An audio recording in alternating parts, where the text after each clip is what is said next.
ঘুমন্ত অবস্থায় ধারালো অস্ত্র দিয়ে কুপিয়ে খুন এক যুবক। অভিযোগে তীর প্রতিবেশী এক যুবকের দিকে। ঘটনা মালদহের রতুয়া থানা এলাকার।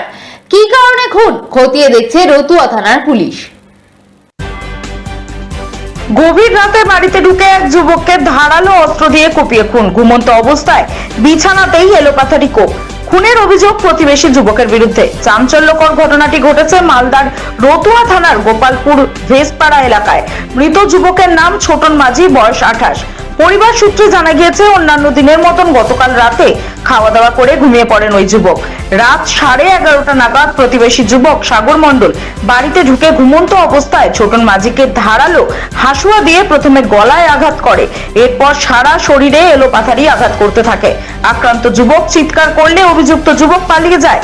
পরিবারের সদস্যরা রক্তাক্ত অবস্থায় আক্রান্ত ছোটন মাঝিকে প্রথমে রতুয়া গ্রামীণ হাসপাতালে নিয়ে যায়। সেখানে তার অবস্থার অবনতি হলে গভীর রাতে মালদা মেডিকেল কলেজ হাসপাতালে স্থানান্তরিত করা হয়। চিকিৎসা চলাকালীন ভোর রাতে মৃত্যু হয় এই যুবকের। মৃতদেহ ময়নাতদন্তের জন্য পাঠানো হয়েছে মালদা মেডিকেল কলেজ হাসপাতালের মর্গে। অভিযুক্ত যুবকের বিরুদ্ধে রতুয়া থানায় লিখিত অভিযোগ দায়ের করেছে মৃত যুবকের পরিবার। কি কারণে খুন তা জানতে তদন্ত শুরু করেছে রতুয়া থানার পুলিশ। গন্ডগোল ছিল না, কিচ্ছু ছিল না, কোনো গন্ডগোল নাই। এর আগে হয়েছিল, এর আগে প্রথম হয়েছিল কিচ্ছু, তখন থেকে ফের বন্ধ হয়ে সব চলাফেরা সব করতে লাগলো। কি নিয়ে গন্ডগোল হয়েছিল এর আগে? গন্ডগোল কি নিয়ে হয়েছিল, এমনি ঝগড়াঝাঁটি হয়েছে এরকম। সাগর আর ছোটনের সঙ্গে? হ্যাঁ, সাগরের বাবার সঙ্গে, সাগর ছোটনের সঙ্গে। আচ্ছা, তার বদলা ওর বেটাটা নিল, কিচ্ছু হয়নি। এমনি আগে ঝগড়াঝাঁটি হয়েছিল, তো ওগুলা বন্ধ করে আর এই চলাফেরা হচ্ছিল। অনেক দিন হয়েছিল, অনেক দিন, 15-16 বছর হয়েছে। আচ্ছা।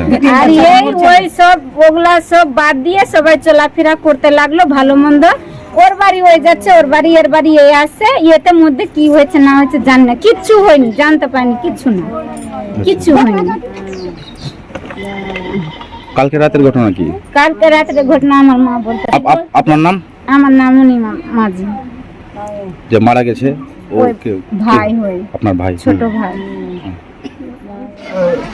খেয়ে দিয়ে ঘুমাতে যাচ্ছিলাম, আর ওই ছেলেটা এসে বলছে জীবন কাকু কোথায় আছে। কোন ছেলে? ছোট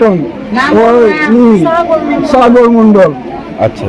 সাগর মণ্ডল আমাকে জিজ্ঞাসা করলো কি ছোটন কাকু কোথায় আছে। তো আমি বললাম কি ওদিকে ওইটা ঘরে আছে। এই কথা করে আমি ঘুমিয়ে গেলাম। তারপরে দেখি চিৎকার হলো, গেলাম দৌড়ে, দেখছি যে একদম মারপিট একদম। আমি তো পারলাম না, আমাকে ধাক্কা মেরে দিল, আমি পড়ে গেলাম। ওর সঙ্গে আর কেউ ছিল? আর কেউ ছিল না। ওর হাতে কি ছিল? হাসুয়া ছিল, হাসুয়া। হাসুয়াটা তো ফেলে পেলেন। তখন আপনার ছেলেকে কি অবস্থায় দেখতে পেলেন? ও যেখানে সেখানে কেটে দিয়েছে, যেখানে সেখানে কেটে দিয়েছে। তারপরে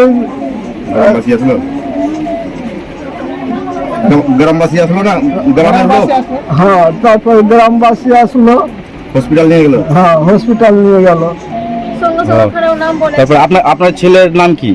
ছোটন মাঝি। তাহলে আপনার ছেলে কি এখন মারা গেছে? হ্যাঁ, মারা গেছে। কোথায়? হসপিটালে? মালদা হসপিটালে। কি চাইছেন আপনি? হ্যাঁ, আমি ফাঁসি চাই।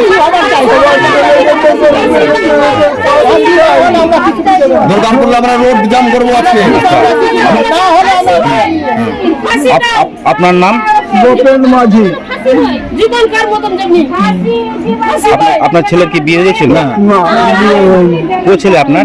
দুটা, একটা দিল্লিতে আছে। কি নাম ওর? নাম কি? ওর জীবন নাম আছে, জীবন মাঝি। দিল্লিতে থাকে? হ্যাঁ, দিল্লি থেকে আসছে এই খবর পেয়ে। আপনার এই ছেলেটা কি কাজ করতো? কাজ করছে, এই কুরকুরার দোকানে কাজ করছিল। আমরা কিছু শুনেন বাবা, 8 দিন থেকে অসুস্থ আছে, আর ওর বাড়ি যাচ্ছি না। 2-3 বছর থেকে ওর সঙ্গে চলাচল হচ্ছে না, ঝগড়া হয়েছে।